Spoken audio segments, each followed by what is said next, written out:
షేక్ సిద్దిక్ ఈరోజు mega DSC కోసం విజయనగరంలో పెద్ద ఎత్తున వందలాది మంది నిరుద్యోగులతో ధర్నా కార్యక్రమం చేపట్టాం. ధర్నా చేసిన తర్వాత మన బొత్స సత్యనారాయణ విద్యాశాఖ మంత్రి గారు ఇక్కడే ఉన్నారు. ఒక 15 మంది మిత్రులతో కలిసి బొత్స సత్యనారాయణ గారికి కలవడం జరిగింది.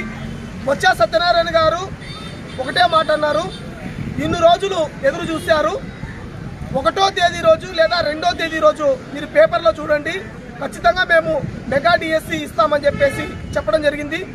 అదేవిధంగా ఒకవేళ గనక మీకు సానుకూలంగా ప్రకటన లేకపోతే మళ్ళీ నా ఇంటి దగ్గరికే రండి అని చెప్పేసి బొత్స సత్యనారాయణ గారు చెప్పడం జరిగింది.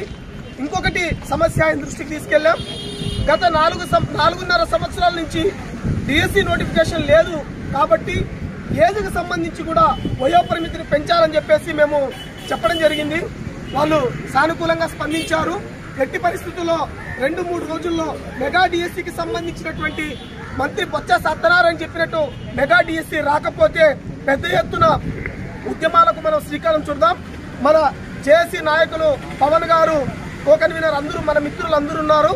ఇదే గడ్డలో ఏదైతే ఉత్తరాంధ్రకు సంబంధించి ఉద్యమాల గడ్డ విజయనగరం అడ్డా చేసుకుని ఖచ్చితంగా మనం ఉద్యమాలు చేద్దాం. మెగా డిఎస్సి సాధించేంత వరకు కూడా వదిలే ప్రసక్తే ఉండదు. ఈ ఏదైతే విద్యార్థి యువజన సంఘాలు ఉన్నాయో అన్ని సంఘాలతో కలిసి కూడా మనం ఉద్యమించడానికి ప్రణాళికలు రూపొందిస్తాం. ఒక 2 రోజులు మంత్రి గారి యొక్క విజ్ఞప్తి మేరకు 2 రోజులు వేచి చూద్దాం. లేని పరిస్థితుల్లో పెద్ద ఎత్తున అందరూ నిరుద్యోగులందరూ కూడా బయటికి రావాలని చెప్పేసి నేను తెలియజేస్తున్నాను. Thank you.